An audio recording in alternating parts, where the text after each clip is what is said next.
সম্মানিত হাজিরিন, তাহলে আমি যে সূরাটি আপনাদের সামনে তেলাওয়াত করেছি এই সূরাটির নাম সূরাতুল ফজর।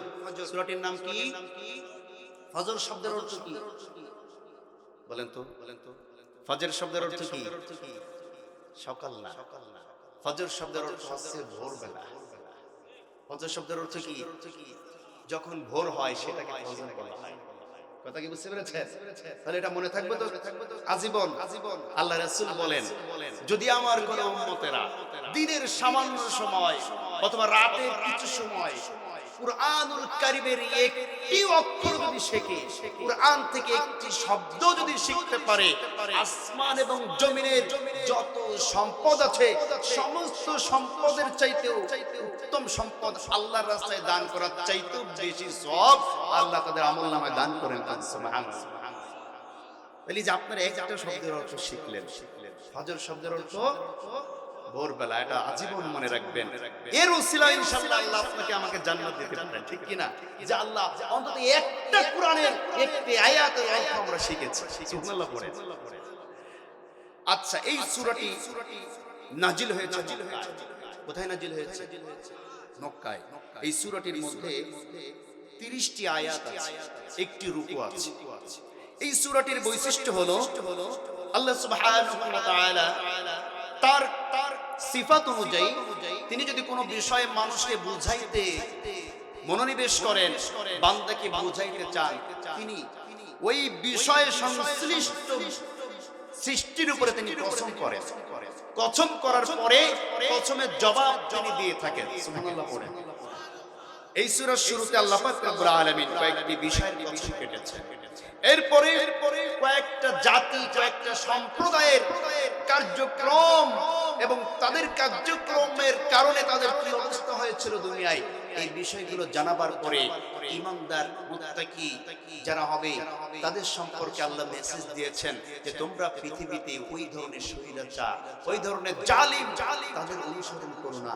আজকে কিন্তু জালিমরা কেউ নাই, আজকে কিন্তু স্বৈরাচাররা কেউ নেই। ফেরাউন ছিল দুনিয়ায়, দুনিয়ার বুকে এখন ফেরাউন নেই, কিন্তু মুসার অনুসারী এখনো আছে, ঠিক কি না? নমরুদ ছিল দুনিয়ায়, কিন্তু দুনিয়ায় কিন্তু নমরুদ নেই, ইব্রাহিমের অনুসারী ঠিকই আছে। আবু জেহেল আবু লাহাব ছিল দুনিয়ায়, আবু জেহেল আবু লাহাবরা নাই, মুহাম্মাদের অনুসারীরা কিন্তু পৃথিবীতে ঠিকই আছে, ঠিক কি না? জোরে বলে। যুগ ধরে হক আর বাতিল পাশাপাশি আসবে, আসার পরে বাতিল বিলুপ্ত হবেই, অবশ্যই হবে, আর হক সব অবস্থায় এই জমিনে টিকে থাকবে। বলেন তো এই সমাজের যারা ইহুদি, যারা নাসারা, যারা পৌত্তলিক, যে যাই হোক না কেন বিধর্মী যারা আছে, কারণ নাম কি নমরুদ পেয়েছেন, কারো নাম কি ফেরাউন পেয়েছেন, কারো নাম কি আবু জেহেল পেয়েছেন? ওরা তো তাদেরই বংশধর, তাদেরই অনুসারী, তাহলে তাদের নেতার নামে একটু নাম তো রাখতে পারে। কথা বুঝছেন না? আমার ভাইয়েরা খুব ভালো করে বুঝবেন, এই পৃথিবীর বুকে সর্ব অবস্থায় ভালোর বিপরীত মন্দ থাকে এবং যুগ যুগ ধরে পূর্ব থেকে শুরু করে কিয়ামত পর্যন্ত সর্ব অবস্থায় প্রথম পর্যায়ে দেখা যায় যারা মন্দ বা খারাপ তাদের জয় জয়কার অবস্থা থাকে, কিন্তু শেষ পর্যন্ত মন্দ বিলুপ্ত হয়ে যায়, হক চিরদিনের জন্য প্রতিষ্ঠিত থাকে। সুবহানাল্লাহ। আপনারা যারা সিনেমা দেখা অভ্যাস আছে, এই সিনেমার মধ্যেও মেসেজগুলো দেওয়া থাকে। ডিপজলকে চিনেন? ডিপজল, হ্যাঁ, বিশাল আল্লাহর ওলি। এই ডিপজল সম্পর্কে শায়েখ আহমদুল্লাহ তিনি বলছিলেন যে একটা কনফারেন্সে ডিপজল উপস্থিত হয়েছে, ডিপজলকে প্রশ্ন করলেন শায়েখ আহমদুল্লাহ যে আচ্ছা আপনি যে এত যে ভিলেনের অভিনয় করেন, ভিলেনের পাঠ করেন, এতে আপনাকে খারাপ লাগে না? মানুষ আপনাকে হারামি বলে, মানুষ আপনাকে খারাপ বলে, ভিলেন বলে, এতে কি আপনার খারাপ লাগে না? হুজুর, আমরাও কিন্তু সমাজের একটা ভালো কাজ করি। কি বলছে?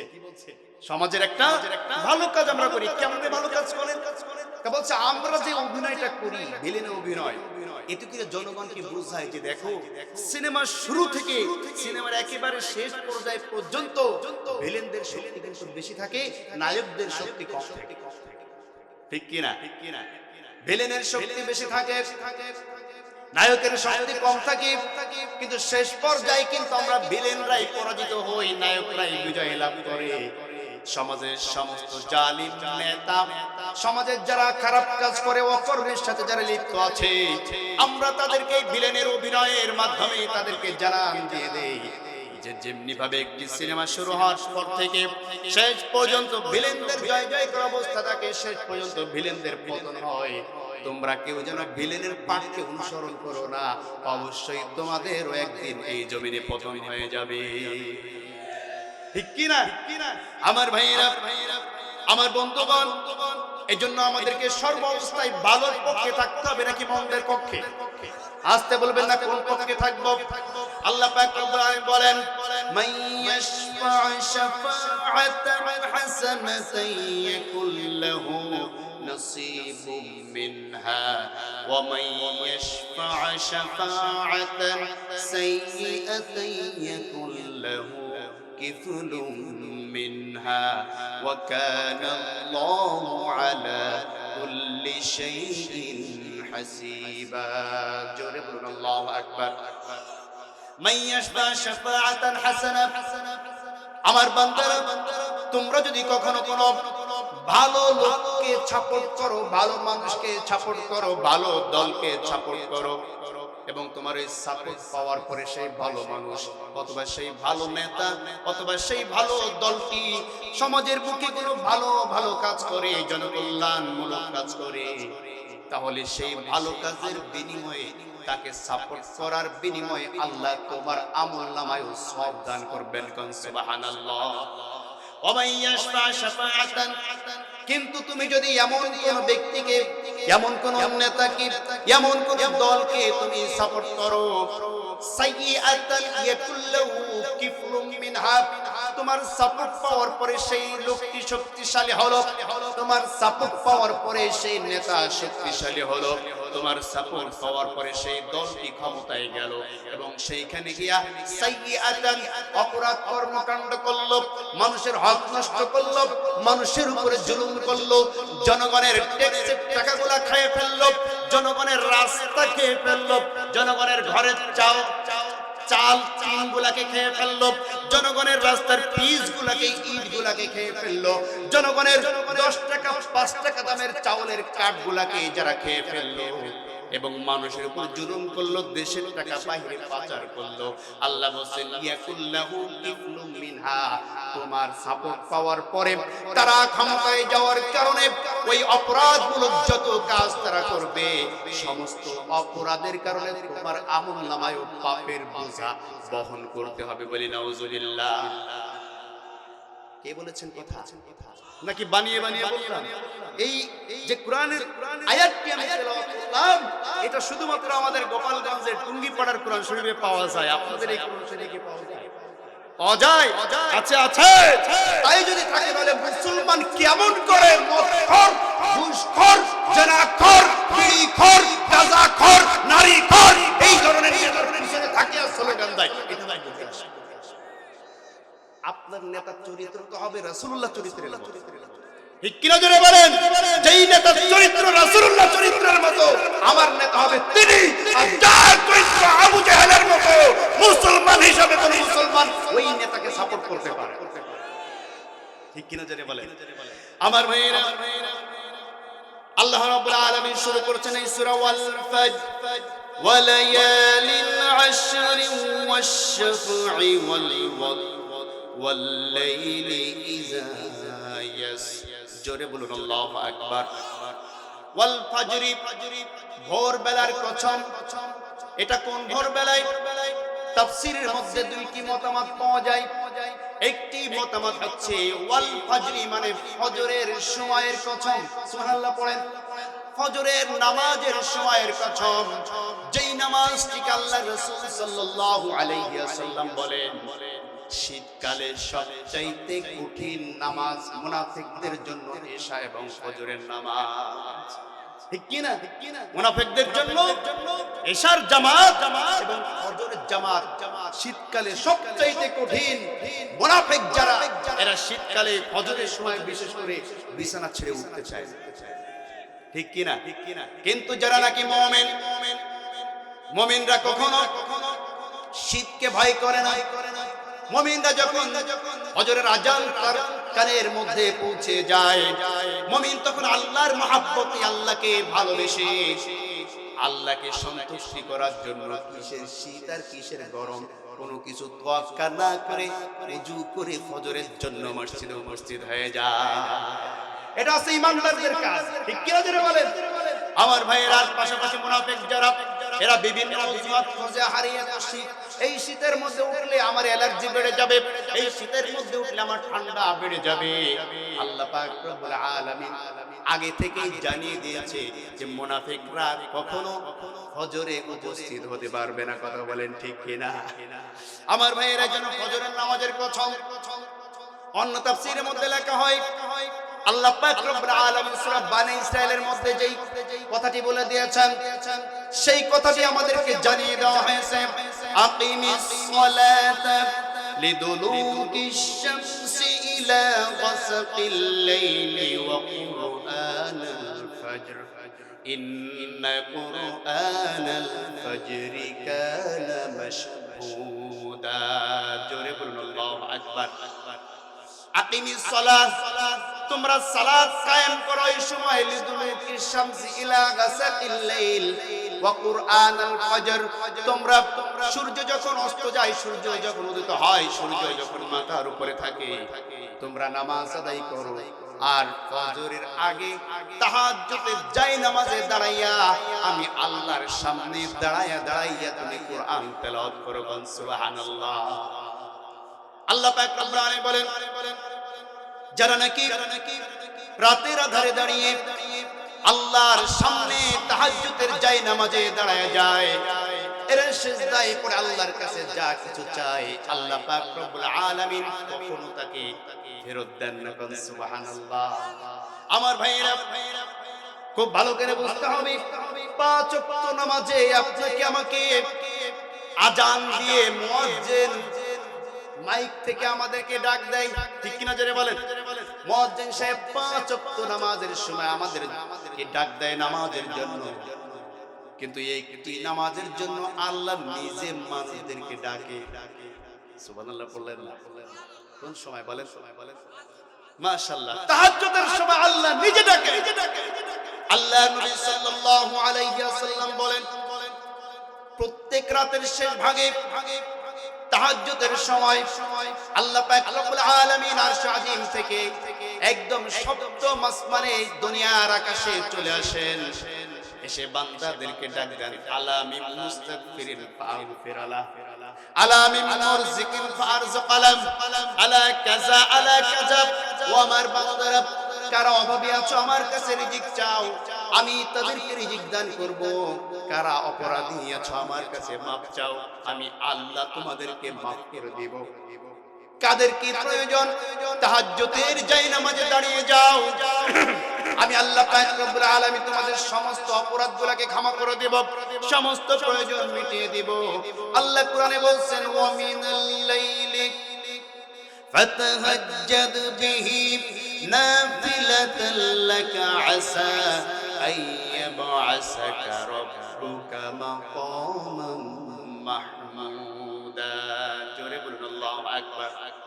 যারা নাকি রাতের আধারে সকলে ঘুমিয়ে পড়ে, আর কিছু বান্দা আছে যারা তাহাজ্জুদের জায়নামাজে দাঁড়িয়ে যায়, আল্লাহ বলেন ফাতাহাজ্জাদ বিহি নাফিলাতাল লাক, অতিরিক্ত নামাজ আদায় করার জন্য, তাহাজ্জুদের জন্য যারা দাঁড়িয়ে যাবে, মাকামান মাহমুদা, আমি আল্লাহ পাক রব্বুল আলামিন আরশে আজিমে তাদের জন্য সম্মানের সুস্থান, সুউচ্চ স্থান তাদের জন্য আমি দান করে দেই। সুবহানাল্লাহ। রাতের আধারে যারা সিজদাতে রয়, দু চোখের স্রোতে নদী যেন বয়। রাতের আধারে যারা সিজদাতে রয়, দু চোখের স্রোতে নদী যেন বয়। ছলনার হাতছানি যতই আসুক, ছলনার হাতছানি যতই আসুক, পেছনে ফিরেও তাকায় না। যাদের হৃদয়ে আছে আল্লাহর ভয়, তারা কবু পথ ভুলে যায় না। আল্লাহর প্রেম ছাড়াই দুনিয়ায় কারো কাছে কোনো কিছু চাই না। ঠিক কিনা আমার ভাইরা? এজন্য আল্লাহ বলেছেন ওয়াল ফাজরি, ফজরের কসম অথবা ভোরের কসম, ওয়ালায়ালিন আশরি, 10 রাতের কসম। আমার ভাইরা, কোন 10 রাতের কসম? তাফসীরের মধ্যে লেখা হয় এই 10 রাতকে জিলহজ মাসের 1 থেকে 10 রাতের কথা বলা হয়েছে। অর্থাৎ আল্লাহর জমিনে যতগুলা রাত আছে সমস্ত রাতের মধ্যে জিলহজ মাসের 1 থেকে 10 তারিখের যে রাতগুলা পাওয়া যায়, এই রাতগুলোতে ইবাদত করলে সবচাইতে বেশি সব আল্লাহ তাদের আমলনামায় দান করে দেন। সুবহানাল্লাহ। ওয়ালায়ালিন আশর, সেই 10 রাতের শপথ যেই 10 রাত আমি বিশেষ করে বান্দাদের জন্য দান করেছি। সুবহানাল্লাহ। আল্লাহ বলেন ওয়াশ-শাফঈ ওয়াল ওয়াতরি, জোড় এবং বেজোড়ের কসম। সুবহানাল্লাহ পড়েন। আল্লাহ জোড়ের কসম কেটেছেন এবং বেজোড়ের কসম কেটেছেন। জোড় হচ্ছে আল্লাহ পাক সমস্ত সৃষ্টিজীবগুলোকে, মানুষ সহ যত প্রকার সৃষ্টি, যত প্রকার জীবকে এই পৃথিবীর বুকে পাঠিয়েছেন, সকলকে আল্লাহ পাক রব্বুল আলামিন জোড়ায় জোড়ায় পাঠিয়েছেন। সুবহানাল্লাহ। আল্লাহ বলেন ওয়া খালাকনাকুম আজওয়াজা, আমি তোমাদের সকলকে জোড়ায় জোড়ায় সৃষ্টি করেছি। সুবহানাল্লাহ। জোড়ের কসম আর বেজোড়ের কসম। ওয়াল্লাইলি ইযা ইয়াস, আল্লাহ পাক রব্বুল আলামিন বলেন এবং ওই রাতের কসম যেই রাত আস্তে আস্তে অস্তমিত হয়ে ভোরের সূর্য উদিত হতে যাচ্ছে, অর্থাৎ যে রাত শেষ হতে চলেছে। এর তাফসীরের মধ্যে লেখা হয় দুনিয়ার বুকে শয়তানের আগ্রাসনের কারণে, জালিমের জুলুমের কারণে মানুষ ঈমানদার যারা থাকে এরা মনে করে কত আধার আমাদের সমাজে চেপে বসে আছে, এই আধার বুঝি আর কাটবে না। ঠিক কিনা? আমরা কিছুদিন আগেও মনে করেছিলাম কয়দিন লাগে বা কবে যায় আল্লাহই ভালো জানে। ঠিক কি নজরে বলেন? 41 সাল দূরের কথা, আমরা তো বলেই ফেলেছিলাম মরার আগ পর্যন্ত যাবে না। কিন্তু আল্লাহ পাক রব্বুল আলামিন তিনি সমস্ত মানুষদের জন্য নির্দিষ্ট একটি সময় দিয়েছেন। আল্লাহ বলেন যার সময় শেষ হয়ে যাবে, নির্দিষ্ট সময় শেষ হওয়ার পর সাথে সাথে সে ব্যক্তি 1 মিনিট পর্যন্ত কোথাও থাকতে পারবে না। ঠিক কি নজরে বলেন? আল্লাহ সেই রাতের আধার কেটে যাওয়ার ইঙ্গিত দিয়ে বলছেন ওয়াল্লাইলি ইযা ইয়াস, রাতের আধার যত গভীর হবে বুঝবে ভোরের সূর্যটা তত নিকটবর্তী। সুবহানাল্লাহ। আমার ভাইয়েরা, এবার আল্লাহ বলছেন যে এই কসমগুলো আল্লাহ কেন কেটেছেন? আল্লাহর কসম কাটার একটা উদ্দেশ্য আছে না নাই? আল্লাহ যখন কসম কাটেন তখন আল্লাহর সৃষ্টির উপর আল্লাহ কসম কাটেন, এটা হচ্ছে আল্লাহর সিফাত। আর বান্দারা যখন কসম কাটবে তখন কার নামে কসম কাটবে? আসতে বলবেন না কার নামে? আল্লাহর নামে কসম কাটতে হবে। আল্লাহ ছাড়া অন্য কারো নামে কসম কাটা যাবে? আসতে বলবেন না যাবে? কিন্তু আমাদের সমাজে আল্লাহকে বাদ দিয়ে কসম আছে না নাই? বলে মাথা ছুঁয়ে করছি, চোখ ছুঁয়ে করছি, মার কসম, বাবার কসম, বলে কি বলে না? কুরআন শরীফ ছুঁয়ে করছি, মসজিদ ছুঁয়ে করছি, পশ্চিম দিকে তাকাই করছি, এরকম কসম আছে না নাই? ভাত হাতে নিয়ে বলে দানার কসম, দানা পানি জমবে না যদি মিথ্যা কথা বলি। এই যে বিভিন্ন ধরনের যে কসমগুলো আমাদের সমাজে আছে, এই কোন কসম কাটা জায়েজ নাই, কেবলমাত্র বান্দা আল্লাহর নামে কসম কাটবে। ঠিক কি না? আর আল্লাহর নামে কসম কেটে সেটা আবার পূর্ণ করতে হবে। আন্দাজে খালি কসম কাটলে হবে না, কসম কেটে এই কসম কি করতে হবে? পূর্ণ করতে হবে। কথা কি বুঝতে পেরেছেন আমার ভাইয়া? আল্লাহ এবার বলছেন তিনি কেন কসম কেটেছেন। আল্লাহ বলছেন হাল ফি যালিকা কসমুল লিজি, যারা নাকি চিন্তাশীল, যারা নাকি বুদ্ধিমান, তাদের জন্য আমার এই কসমগুলা সে চিন্তা ভাবনা করে কসমের অর্থ তারা বুঝতে পারবে। সুবহানাল্লাহ। আল্লাহ বলছেন যারা বুদ্ধিমান, যারা বিচক্ষণ, যাদেরকে আমি জ্ঞান দান করেছি, এই জ্ঞানী ব্যক্তিদের জন্য আমার এই তসরিগুলা ফলপ্রসূ হবে। আর যারা নাকি অজ্ঞান, যাদের বিবেক নাই, যাদের চোখ থাকতে অন্ধ, যাদের কান থাকতে যারা বধির, যাদের চোখ থাকতে অন্ধ, অন্তর থাকতে যাদের অন্তরটা কলুষিত হয়ে গিয়েছে, আল্লাহ বলছেন এরা কখনো বুঝবে না। ঠিক কি না? আল্লাহ পাক বলছেন কেন তারা বুঝবে না? কারণ আমি তাদেরকে জাহান্নামের জন্য সৃষ্টি করেছি। কিসের জন্য সৃষ্টি করেছেন? জাহান্নামের জন্য সৃষ্টি করেছেন। আল্লাহ বলছেন ওয়ালাকাদ যারানা লিজাহান্নামা কাসীরাম মিনাল জিন্নি ওয়াল ইনস লাহুম কুলুবুন লা ইয়াফকাহুনা বিহা ওয়া লাহুম আ'য়ুনুন লা ইউবসিরুনা বিহা ওয়া লাহুম আযানুন লা ইয়াসমাউনা বিহা أولئك كالأنعام بل هم أضل أولئك هم الغافلون جرب الله أكبر ولقد ذرأنا لجهنم كثيرا من الجن والإنس অনেক মানুষ এবং জিনদের মধ্যে থেকে কিছু মানুষ জাহান্নামে যাবে। তাদের বর্ণনা কেমন, তারা কেন জাহান্নামে যাবে? লাহুম কুলুবুল লা ইয়াফকাহুনা বিহা, তাদের একটি অন্তর দিয়েছিলাম উপলব্ধি করার জন্য, জানার জন্য, বোঝার জন্য, চিন্তা ভাবনা করার জন্য, কিন্তু এই অন্তরটাকে তারা ভালো কাজে লাগায় নাই। ঠিক কি না? কোন ভালো জিনিসকে চিন্তা করে নাই, ভালো জিনিস অন্তরের মধ্যে ঢোকায় নাই।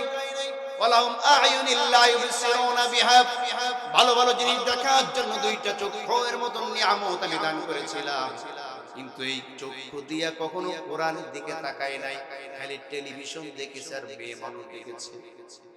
কথা বলছেন না কেন?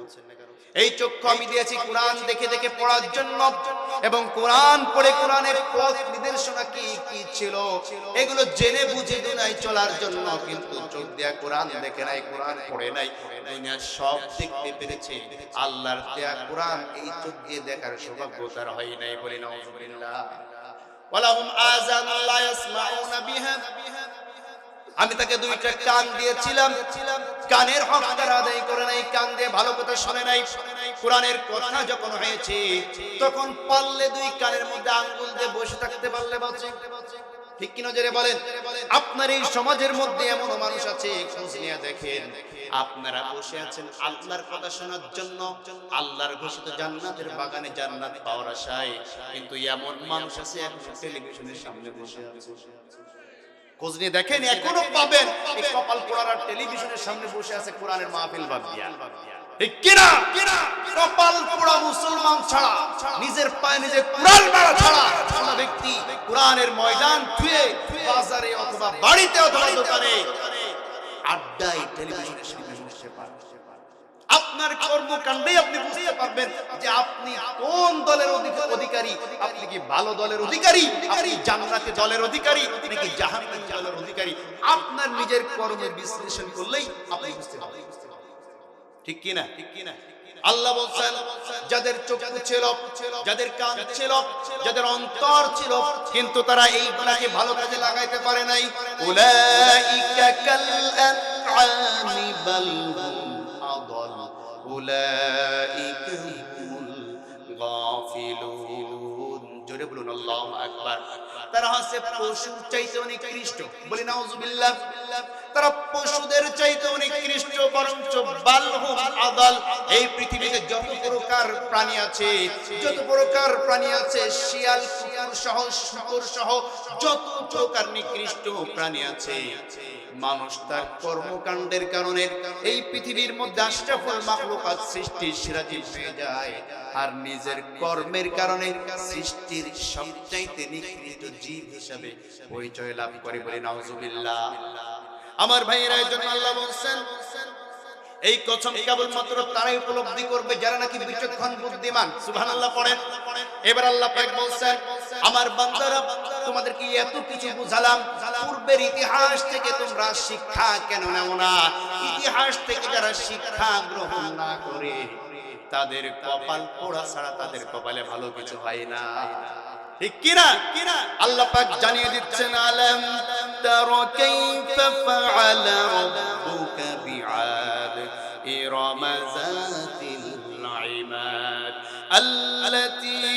লাম ইউখলাক মিসলুহা ফিল বিলাদ। জোরে বলুন আল্লাহু আকবার। আলাম তারা কাইফা, তোমরা কেন বিচক্ষণতার সাথে বিশ্লেষণ করো না? তোমরা কি উপলব্ধি করো না? তোমরা কি দেখতে পাও না? তোমরা কি শুনতে পাও না? তোমরা কি জানো না কাইফা ফাআলা রাব্বুকা, তোমাদের রব তাদের সাথে কেমন আচরণ করেছিল? যারা হচ্ছে আদ জাতি। কোন জাতি? জোরে বলেন। আলাম তারা কাইফা ফাআলা রাব্বুকা বিআদ, তোমরা কি জানো না আমি আদ জাতির সাথে কেমন আচরণ করেছিলাম? সুবহানাল্লাহ। আল্লাহ বলছেন তাদের বৈশিষ্ট্য ছিল ইরামা যাতিল ইমাদ, আমি তাদেরকে এমন অবয়ব, এমন সুঠাম দেহ দিয়ে আমি তাদেরকে সৃষ্টি করেছিলাম। আমরা মানুষ পৃথিবীতে বর্তমান যারা বসবাস করি, আমরা সর্বোচ্চ যদি উঁচা লম্বা হই 6 ফুট থেকে 7 ফুট, এর বেশি কিন্তু নয়। ঠিক কিনা জোরে বলেন। কিন্তু আমাদের হাতের 12 হাত পর্যন্ত লম্বা ছিল আদ জাতিগণ। সুবহানাল্লাহ। কত হাত? 12 হাত পর্যন্ত। কোন তাফসীর লেখায় 12 গজ পর্যন্ত। যাই হোক, এই 12 গজ পর্যন্ত, 12 হাত পর্যন্ত লম্বা একটা মানুষ এই খুঁটির মতন হবে। ঠিক কিনা? এমন লম্বা লম্বা মানুষ, তাহলে তাদের ঘর বাড়িও কিন্তু এমন লম্বা লম্বা হতে হবে, উঁচা উঁচা হতে হবে। ঠিক কিনা জোরে বলেন। আল্লাহ বলছেন আমি তাদেরকে সুষম দেহের অধিকারী বানিয়েছিলাম এবং এই পৃথিবীর সবচাইতে শক্তিশালী জাতি হিসাবে আমি তাদেরকে পৃথিবীর বুকে প্রেরণ করেছিলাম। জাতিল ইমাদ, এবং তারাও তাদের বৈশিষ্ট্য অনুযায়ী উচ্চা বিল্ডিং তারা এই দুনিয়ায় তৈরি করত। উঁচা বিল্ডিং, উচ্চ স্থাপনা তারা তৈরি করতে পারতো এবং তাদের শক্তি ছিল প্রচুর। আল্লাহ বলছেন আল্লাতী লাম ইউখলাক মিসলুহা ফিল বিলাদ, এবং তাদেরকে আমি যেভাবে সৃষ্টি করেছি এমন সৃষ্টি এই পৃথিবীতে দ্বিতীয় আর কোন জাতিকে আমি করি নাই। সুবহানাল্লাহ। আমার ভাইয়েরা, আদ জাতির মতো এত চলাম্বা, এত দেহ অধিকারী, এত বৈশিষ্ট্য সমৃদ্ধ, এত শক্তিশালী জাতি এবং এত সভ্য জাতি। আমরা এখন বলি যে আমরা সভ্য জাতি, বলেন না? আমেরিকা বলে আমরা সভ্য জাতি, বিভিন্ন পশ্চিমারা বলে আমরা সভ্য জাতি। কিন্তু মনে রাখবেন আদ জাতি যে সভ্যতা এই পৃথিবীর বুকে দেখিয়েছিল, তাদের যে সভ্যতা বেশি এই পৃথিবীতে আল্লাহর কাউকে কোথাও পাঠান নাই বা পাঠাবেন না। সুবহানাল্লাহ। এত সভ্য ছিল যে তাদের যে কারুকার্য ছিল, তাদের যে আধুনিকায়ন, আধুনিক জীবন ব্যবস্থা, এমন আধুনিক জীবন ব্যবস্থা এই পৃথিবীতে ভবিষ্যতে আর কেউ করতে পারবে না। সুবহানাল্লাহ। আপনারা আগের কালের যে আদিকালে ব্রিটিশ আমলের যে মসজিদগুলা মাঝে মাঝে দেখা যায় আমাদের সমাজে, এই মসজিদগুলোর দিকে তাকিয়ে দেখবেন বর্তমান যারা ইঞ্জিনিয়ারিং করে, এখন তো সব অটো পাশের ইঞ্জিনিয়ার, কথা বলছেন না কেন?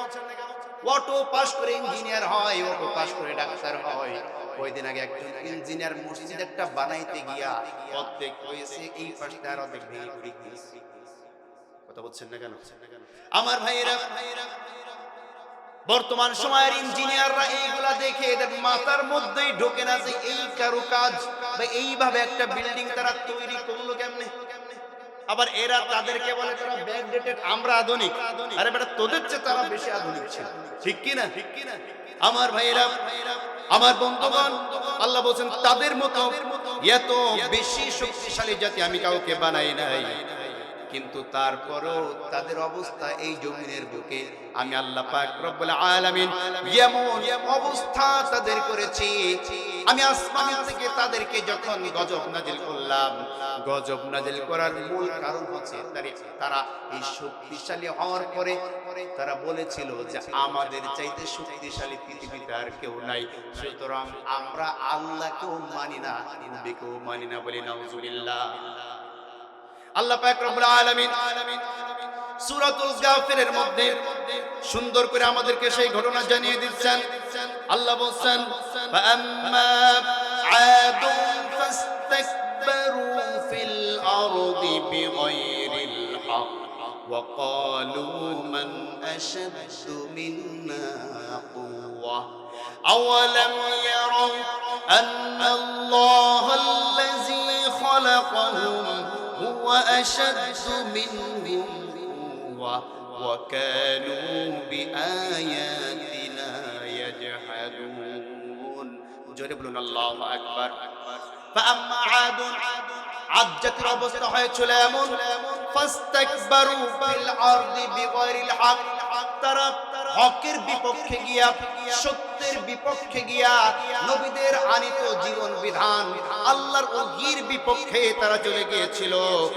আর তারা অহংকার করেছিল এই জমিনের বুকে। আর মানুষের কাছে তারা বলা বলি করত, মান আশাদ্দু মিন্না কুওয়া, আমাদের মতো শক্তিশালী আর কে আছে, বলি নাউযুবিল্লাহ। কিন্তু এই সময়কার নবীগণ যারা ছিলেন, তারা আল্লাহর নবী, আল্লাহর পক্ষ থেকে প্রেরিত নবী ছিলেন। তারা তাদেরকে জানিয়ে দিলেন যে তোমরা কি দেখো না, আওয়ালাম ইয়ারাউ আন্নাল্লাহাল্লাযী খালাকাহুম, সেই আল্লাহ সুবহানাহু ওয়া তাআলার কথা কি তোমরা ভুলে গিয়েছো? যেই শক্তির বড়াই তোমরা করছো, যেই সভ্যতার বড়াই তোমরা করছো, তোমাদেরকে তো আল্লাহ নিজে সৃষ্টি করেছেন। কান সুবহানাল্লাহ। হুয়া আশাদ্দু মিনহুম কুওয়া, বরঞ্চ সেই আল্লাহ তোমাদের চাইতে অনেক বেশি শক্তিশালী। সুবহানাল্লাহ পড়েন। ওয়া কানু বিআয়াতিনা ইয়াজহাদুন, কিন্তু তারা আল্লাহর এই কথাগুলোকে অস্বীকার করলো, আল্লাহ নবীদের সাথে বিদ্রূপ আচরণ করলো, এমনকি শেষ পর্যন্ত নবীদেরকে হত্যা করার জন্য তারা চক্রান্ত শুরু করে দিল, বলে নাউযুবিল্লাহ। আল্লাহ পাক বলেন এই কাজ যখন তারা পৃথিবীর বুকে করলো, ফাআরসালনা আলাইহিম রিহান সারসারান ফি আইয়ামিন নাহিসাতিল লিয়ুযীকাহুম আযাবাল খিজয়ি ফিল হায়াতিদ দুনিয়া ওয়ালা আযাবুল আখিরাতি আখযা ওয়া হুম লা ইউনসারুন। জোরে বলুন আল্লাহু আকবার। ফাআরসালনা আলাইহিম রিহান সারসারান, আমি আল্লাহ পাক রব্বুল আলামিন তাদের উপরে এমন গজব নাজিল করলাম, তাদের উপরে এমন বাতাস আমি প্রবাহিত করলাম, এমন শাস্তি আমি তাদের সামনে দিয়ে দিলাম। আল্লাহ পাক সূরা হাক্কার মধ্যে বলছেন, যেই বাতাস, যেই ঝড়ো হাওয়া, যেই শাস্তি তাদের উপরে দেওয়া হয়েছিল, আল্লাহ সেই শাস্তির কথা বলছেন। সাখখারাহা আলাইহিম সাবআ লায়ালিন ওয়া সামানিয়াতা আইয়ামিন হুসুমা ফাতারাল কওমা ফিহা সারআ কাআন্নাহুম আ'জাজু নাখলিন খাবিয়া। জোরে বলুন আল্লাহু আকবার। তাদের উপরে যে ঝড়ো হাওয়া প্রবাহিত করেছিলাম, যে ঝড়ের মাধ্যমে গজব দিয়েছিলাম, সাখখারাহা আলাইহিম সাবআ লায়ালিন, 7 রাত, ওয়া সামানিয়াতা আইয়াম, 8 দিন, 7 রাত 8 দিন পর্যন্ত, অর্থাৎ পুরো এক সপ্তাহ, 6 সপ্তাহ, পুরো একটি সপ্তাহ আমি এই আদ জাতির উপরে ঝড় হাওয়ার মতো গজব তাদের উপরে নাজিল করেছিলাম। এমন ভাবে তাদেরকে এই ঝড়গুলোকে পাকড়াও করেছিল, তাদের একজনকে ধরে একবার মাশরিকে, একবার মাগরিবে, একবার শিমালে, একবার জুনুবে, পৃথিবীর চতুর্দিক থেকে পিটানি খাওয়াইতে খাওয়াইতে, বাড়ি খাওয়াইতে খাওয়াইতে একবার আসমানের উপর খায়, আবার নিচে জমিনের উপর ঠাস করে ফেলে। এমন আসার খাইতে খাইতে আল্লাহ বলেন হুসুমান, এমন ভাবে তাদেরকে আশ্রয় হয়েছিল, ফাতারাল কওমা ফিহা সারআ, অবস্থা তাদের এমন হয়েছিল, ঝড় হওয়ার পরে একটা সমাজে, একটা দেশে বা একটা অঞ্চলে যখন ঝড় হয়, ঝড় হওয়ার পরে যখন আপনি তাকিয়ে দেখবেন গাছগুলো সব উপরে পড়ে আছে, আর খেজুর গাছ যদি উপড়ে যায়, খেজুর গাছের শিকড় উপরে এরকম তাকিয়ে থাকে আমাদের দিকে, ঠিক কিনা? খেজুর গাছের শিকড় যেমন উপড়ে পড়লে দেখা যায় খেজুর গাছের শিকড়, ঠিক তেমনি ভাবে এই আদ জাতিদের নাড়ি বুড়ি বাহির হয়ে এমন অবস্থা হয়েছিল যেন ঝড়ের পরে খেজুর গাছের শিকড় উপড়ে পড়ে আছে। এমন কঠিন শাস্তি আল্লাহ পাক রব্বুল আলামিন আদ জাতিকে দিয়েছিল, বলে নাউযুবিল্লাহ। কেন? তার এই জমিনের বুকে সামান্য একটু শক্তি পেয়ে, সামান্য একটু ক্ষমতা পেয়ে, ক্ষমতার বড়াই পাওয়ার পরে তারা বলেছিল আমাদেরকে কেউ থামাইতে পারবে না, আমাদেরকে কেউ সরাইতে পারবে না, আমাদেরকে কেউ নামাইতে পারবে না। কথা বলছেন না কেন? কিন্তু আল্লাহ পাক বলছেন ওয়ামাকারু ওয়ামাকারাল্লাহি ওয়াল্লাহু খায়রুল মাকিরিন। তোমরা যত পরিকল্পনা করো না কেন, যত চক্রান্ত করো, যতই ষড়যন্ত্র করো, তোমাদের এই পরিকল্পনা নস্যাৎ করে দেওয়ার জন্য, তোমাদের চক্রান্ত দূরে সরিয়ে দেওয়ার জন্য আমি আল্লাহর পরিকল্পনার শক্তি অনেক বেশি। সুবহানাল্লাহ। আমার ভাইয়েরা, এবার আল্লাহ পাক রব্বুল আলামিন বলছেন আজ জাতির উপরে আমি গজব দিয়েছিলাম শুধু দুনিয়ার বুকে অহংকার করার জন্য, মানুষের উপরে জুলুম করার জন্য, নির্যাতন করার জন্য।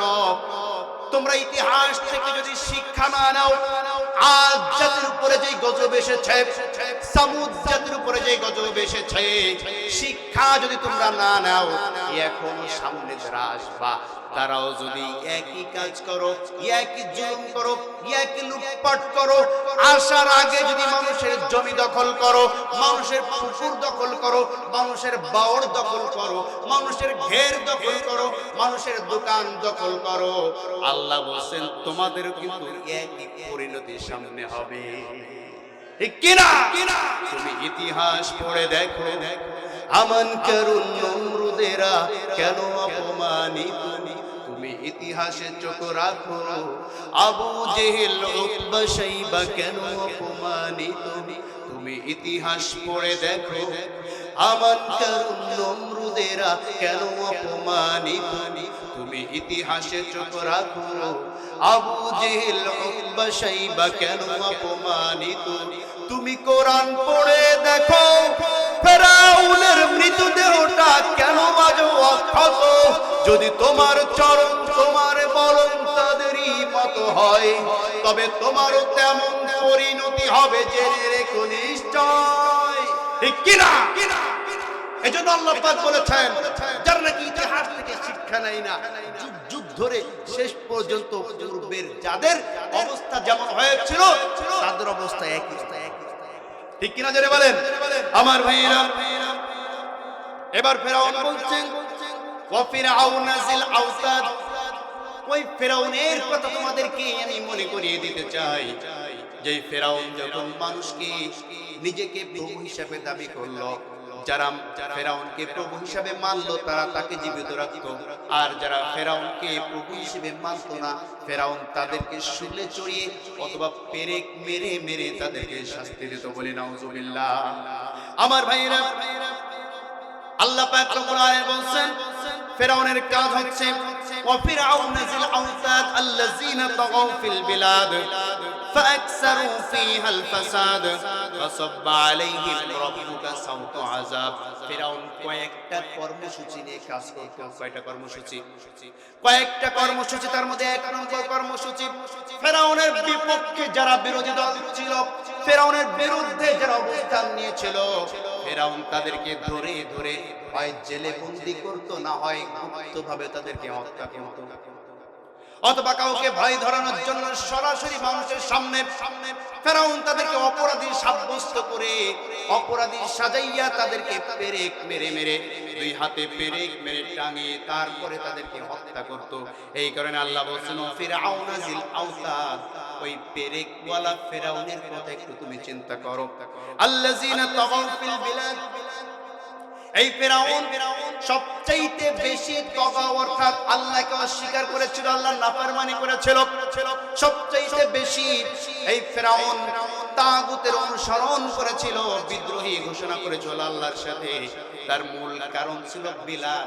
তার সেনাবাহিনী ছিল অনেক বেশি তার অনুকূলে। ঠিক কিনা যদি বলেন? ফেরাউনের সেনাবাহিনী ছিল 12টি বাহিনী ছিল ফেরাউনের অনুকূলে। কয়টি বাহিনী?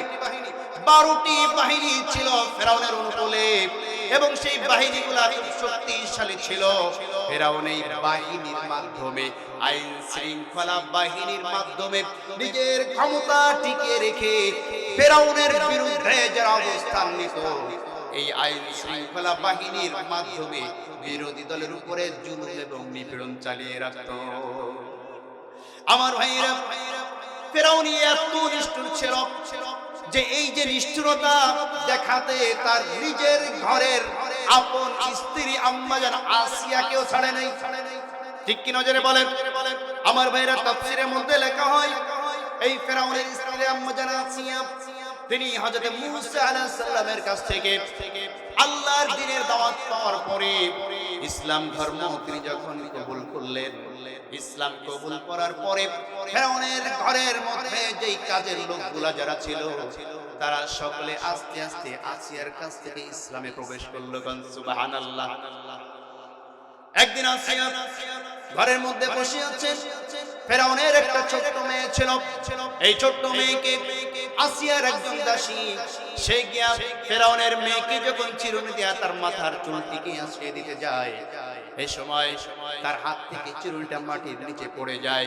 মাটিতে যখন পড়ে যায় তখন বিসমিল্লাহ বলে এই চিরুনিটা তখন তিনি উঁচা করে। সুবহানাল্লাহ পড়েন। ফেরাউনের মেয়ে বলল, বিসমিল্লাহ এটা আবার কি? বলছে বিসমিল্লাহ মানে আল্লাহ আমাদের রব। সুবহানাল্লাহ পড়েন। ফেরাউনের মেয়ে বলছে, আমরা তো জানি আমাদের রব হচ্ছে আমার বাবা ফেরাউন। নাউজুবিল্লাহ পড়েন।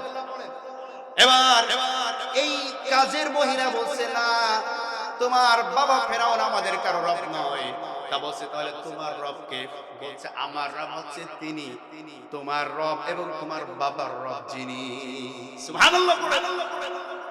এই কথা শোনার সঙ্গে সঙ্গে ফেরাউনের ওই স্ত্রীর ওই দাসী তার কথা শোনার সঙ্গে সঙ্গে ফেরাউনের কন্যা দৌড় দিয়ে চলে গেল রাজদরবারে। গিয়া দেখি ফেরাউন তার সভা সম্প্রদায় নিয়ে বসে আছে। গিয়া বলছে, বাবা আমার একটা কথা আছে। কি কথা? বলছে, আমার রবকে। সমস্ত সভা সম্প্রদায়ের সামনে গিয়ে বলছে, বাবা বলো আমার রবকে। বলছে, তোমার রব আমি। এবার ওই মেয়ে বলছে, তাহলে তোমার রবকে? সুবহানাল্লাহ পড়লেন না? এবার ফেরাউন হতভম্ব হয়ে গেল। আমার এই ছোট্ট মেয়েটার মধ্যে তাওহীদের বাণীটা ঢুকাইলো কে? কার এত বড় সাহস? সুবহানাল্লাহ পড়েন। আমার ভাইয়েরা, ফেরাউন সাথে সাথে সবাই স্থগিত করে দিয়া সকলকে বাহিরে চলে যেতে বলে টাকলু হামানকে সঙ্গে নিয়ে মেয়েটাকে কোলে বসিয়ে বলছে, আমার কলিজার টুকরা মেয়ে, তুমি তাড়াতাড়ি বলো এই কথা তোমাকে কে শিখিয়েছে? তখন ফেরাউনের ওই ছোট্ট মেয়েটা বলল, বাবা আমাদের ঘরের দাসী আমার মাথা চিরুনি করতে গিয়া চিরুনটা যখন পড়ে গেল, সে তখন রবের নামে চিরুনটা উঠালো, কিন্তু যে নামটা নিল সেটা তোমার নাম নয়। আমি যখন তাকে প্রশ্ন করেছি তোমার রবকে, তখন সেই আমাকে উত্তর দিয়েছে, আমার রব যিনি, তোমার রব তিনি, তোমার বাবার রব তিনি।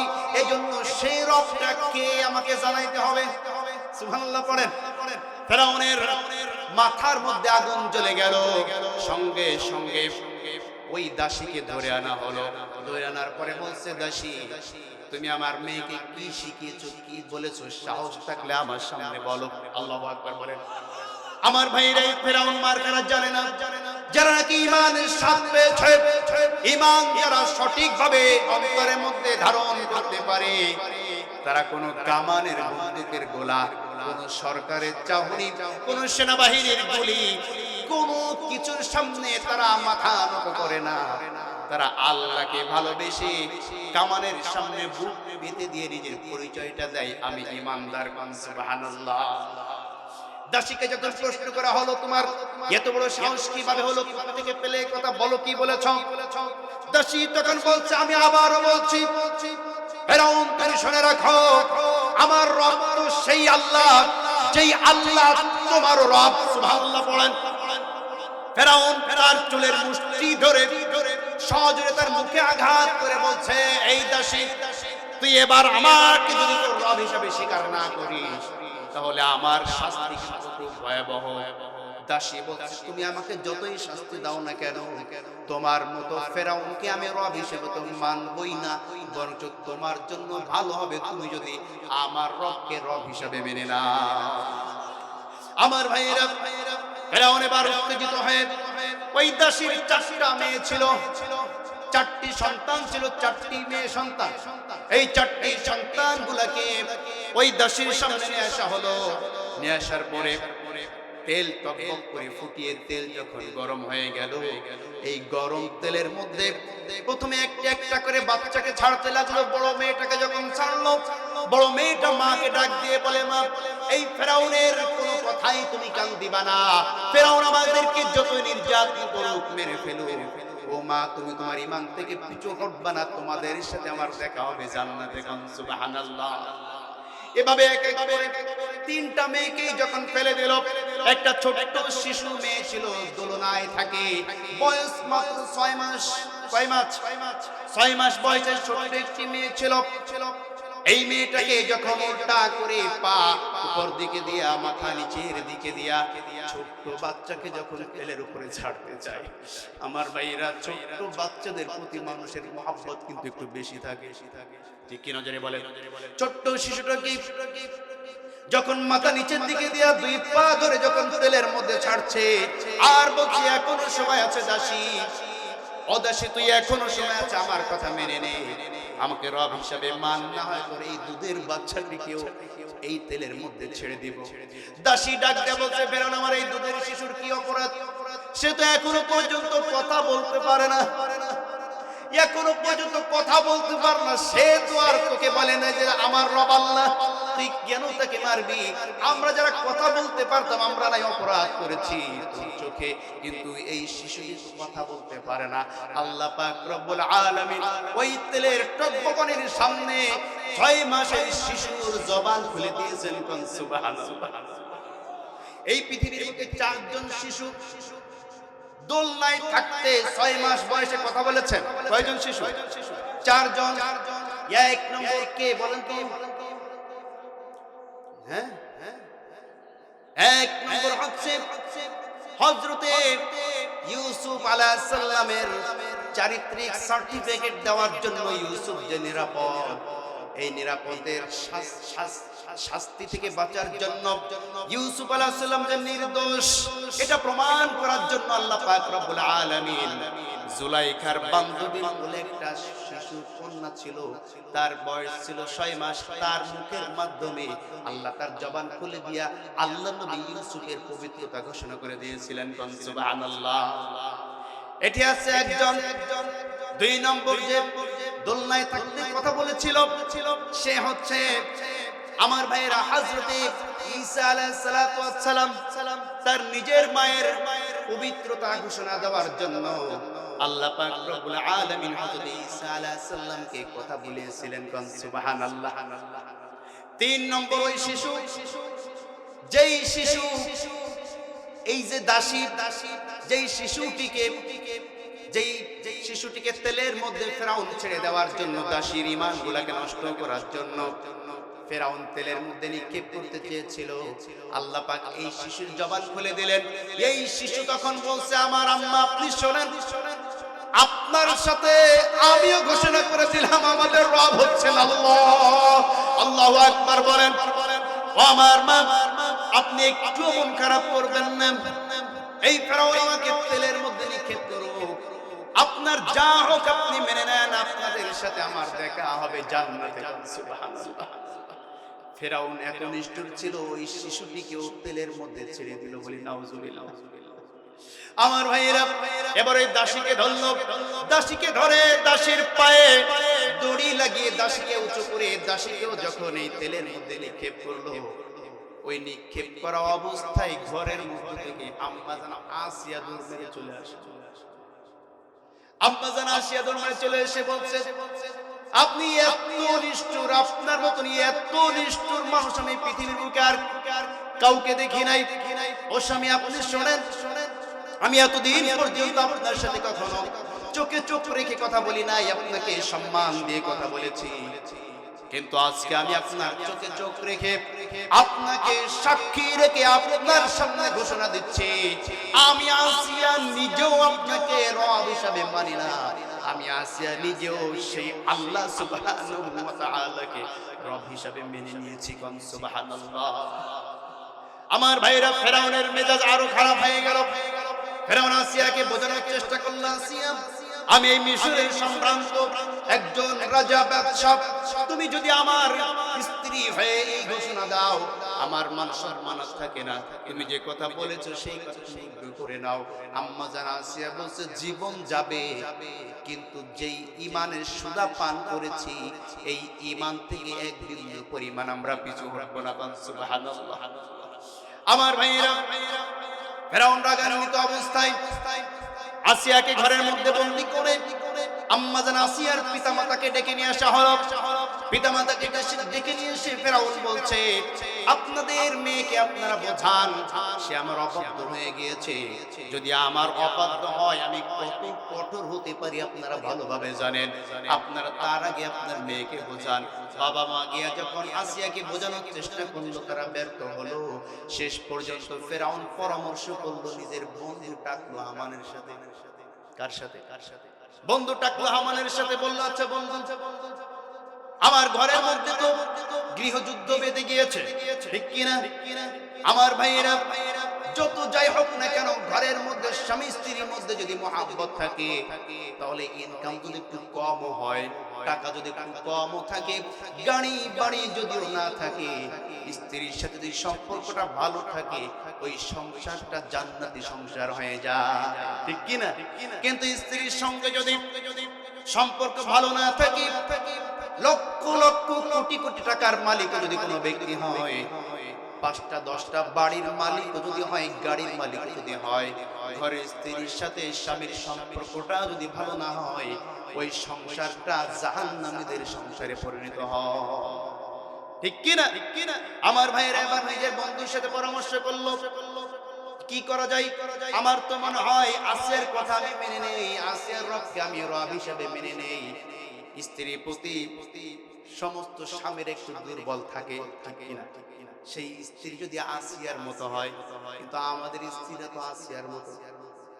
কথা বলছেন না কেন? আমার ভাইরা, আমাদের স্ত্রীরা আসিয়ার কথা একটু চিন্তা করেন।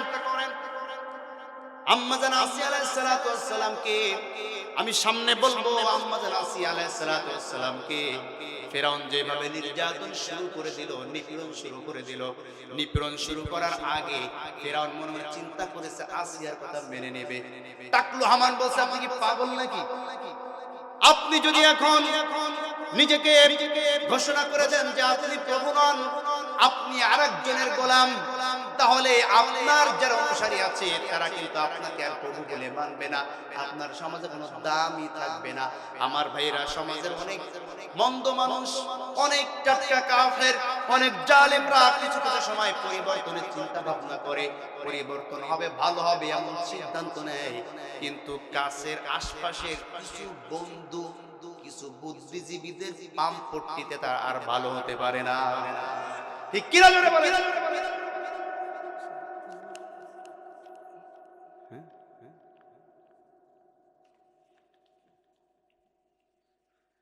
আমার ভাইয়েরা, আমার বন্ধুগণ, কষ্ট হচ্ছে আপনাদের?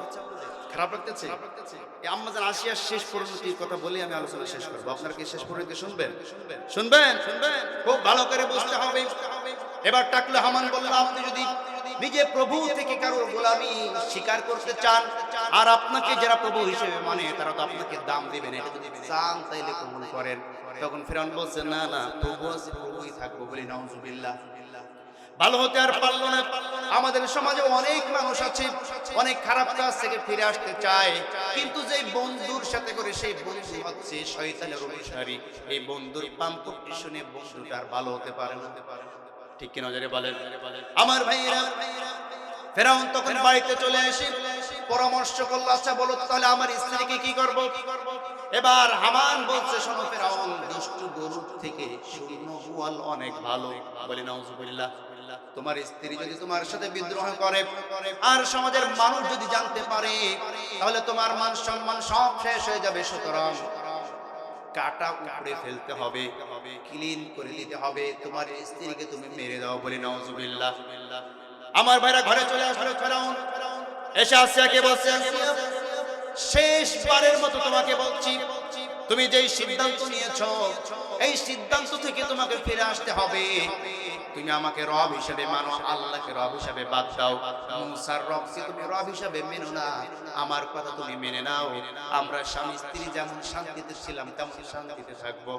আম্মা জান আসিয়া বললেন, যে কথা বলেছি তো বলেছি, ঈমান যখন এনেছি পৃথিবীর সব কিছু পরিত্যাগ করতে পারি, সে আল্লাহ পাক রব্বুল আলামিনকে আমি আসিয়া পরিত্যাগ করতে পারি না। কোন সুবহানাল্লাহ। এবার আসিয়াকে চুলিয়ে মুষ্টি ধরে মরুভূমির মধ্যে নিয়ে যাওয়া হলো। মরুভূমির মধ্যে নিয়ে দুই হাত এভাবে টান টান করে দুই হাতের এই তালুর মধ্যে দুইটা পেরেক পুঁতে দেওয়া হলো।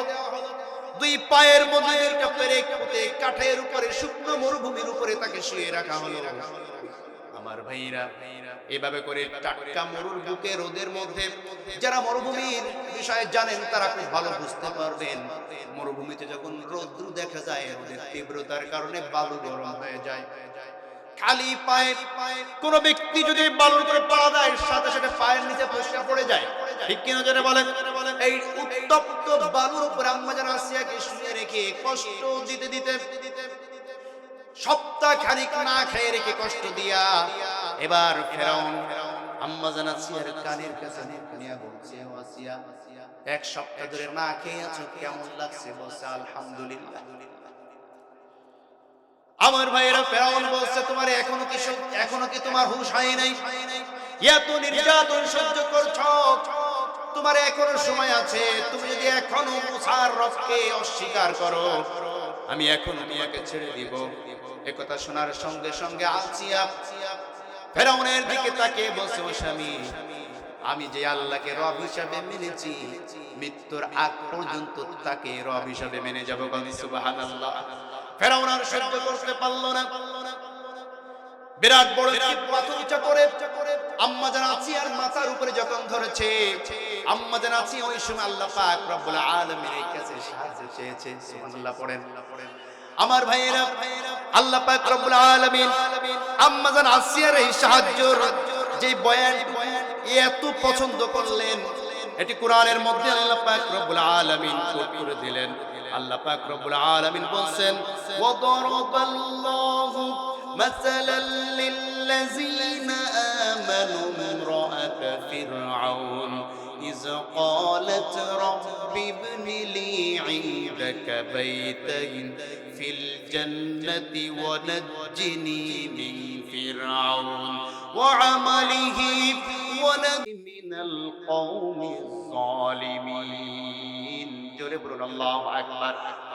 আল্লাহ পাক কোরআনে বলেন, ফেরাউনের শাস্তির তীব্রতা যখন বাড়িয়ে দেওয়া হলো, সেই সময় ফেরাউনের স্ত্রী আসিয়ার কথা তোমরা একটু চিন্তা করো।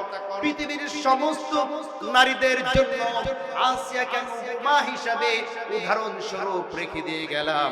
ইয ক্বালাত রাব্বি ইবনিলি, যখন সে ওই সময় ফেরাউন যখন তার মাথার উপরে পাথর মারতে চেয়েছিল, ওই সময় সে বলছে, রব্বি ইবনিলি ইনদাকা বাইতান ফিল জান্নাহ। ও আমার প্রভু, আমার রব, আমি যে আপনার উপর ঈমান এনেছি, প্রতিদানের বিনিময়ে আমি আপনার পাশে জান্নাতে একটা ঘর চাই। সুবহানাল্লাহ পড়েন। আর ওয়ানাজ্জিনি মিন ফিরআউন, আপনি আমাকে ফেরাউনের এই কবল থেকে নাজাত দিয়ে দেন। ওয়া আমালিহি, আর আমি যে আমল করেছি, যে ভালো কাজ করেছি, আমার আমলগুলোকে আপনি রক্ষা করেন। ওয়ানাজ্জিনি মিনাল কওমিজ যালিমিন, আর আপনি আমাকে জালিম সম্প্রদায়ের হাত থেকে রক্ষা করুন। সুবহানাল্লাহ। আমার ভাইরা, যে কথা বলতে চেয়েছিলাম, আম্মা জান আসিয়া এত কষ্ট সহ্য করার পরও, ফেরাউনের কাছ থেকে এত নির্যাতন পাওয়ার পরেও একবারের জন্য বলেন নাই, আল্লাহ তুমি ফেরাউনকে ধ্বংস করো। কথা বলছেন না কেন? একবারের জন্য ফেরাউনের বিরুদ্ধে বদদোয়া করেন নাই, একবারের জন্য ফেরাউনকে গালিগালাজ করেন নাই, একবারের জন্য ফেরাউনকে অভিশাপ দেয় নাই। কিন্তু আমাদের সমাজের যারা নারী আছে, যারা স্ত্রী আছে, এরা কিছু হইলেই খালি স্বামীর বদনাম করে। কথা বলছেন না কেন? কিছু হইলেই খালি স্বামীকে অভিশাপ দেয়। দেয় কি দেয় না? কয়েকজন মহিলা যখন একত্রিত হয়, এক জায়গায় যখন তারা উপস্থিত হয়, বসে বসে সুবহানাল্লাহ আলহামদুলিল্লাহ কিন্তু পড়ে না, খালি বসে স্বামীর বদনাম আর স্বামীর বদনাম। ঠিক কিনা জোরে বলেন। বলে আপা তুই তো জানিস না আমার স্বামী এত খারাপ, এই করে সেই করে, আমাকে ঠিক মতন এমন কিছু দেয় না, কোনো কিছু নিয়ে আসে না। পাশের বাড়ির ভাবির জন্য ভাই দেখি প্রতিদিন কত রকম ফল ফলাদি নিয়ে আসে, আর আমাদের এই যে জীবনও হাতে করে কাঁদে নিয়ে আসে। বলে কি বলে না? শুধু তাই নয়, এই কথা যখন একজন মহিলা বলে, আর একজন পাশের থেকে বলে ভাবি বাদ দেন, যে যা সংসার করে সে তারটা জানে, আপনারটা তো ভালো আছে, আমারটা তো জাহান্নাম। বলে কি বলে না? আমার ভাইরা, আবার তৃতীয় মহিলা বলে পরে বিয়ে তোমাদেরটা বাদ দাও, তোমরা তো ভালো আছো, আমি এমন একজনের সংসার আমি করি, আমি বুধাই এখনো তার সংসারে আছি, তোমাদের মতো মহিলা হলে কবে দৌড় মেরে চলে যেতে। কথা বলছেন? এমন আলাপ তারা করে কি করে না? এর চাইতে আরো বাজে আলাপ করে। শুনে দেখেন, ঠিক কি না? আমার ভাইরা, যে স্বামীর বদনাম, স্বামীকে সমাজের চোখে খাটো করা, বলে বুঝে কিছু বুঝে, বাজাতে ঠিক মতো করতে পারে না। কি বোঝে? অনেক স্ত্রীরা আছে স্বামীকে বলে বুঝেই না ছাতা কিছু। বলে কি বলে? বলে স্বামীকে খাটো করে। স্বামীকে যারা খাটো করে দেয় এই সমস্ত মহিলারা, এই সমস্ত মহিলাদের দাম আল্লাহ সমাজের বুকে কমায়। আর যেই সমস্ত মহিলারা স্বামীর ইজ্জত করে, স্বামীকে সম্মান দেয়, আল্লাহ পাক রব্বুল আলামিন আম্মাতুল আসিয়ার মতন তাকেও সম্মান বাড়িয়ে দেয়। আমার ভাইয়ের, আল্লাহ পাক রব্বুল আলামিন বলেন, আম্মাজান আসিয়া যখন আমার কাছে দোয়া করলেন, দোয়া করার সঙ্গে সঙ্গে ফিরআউন যখন পাথরটা নিক্ষেপ করেছে, পাথর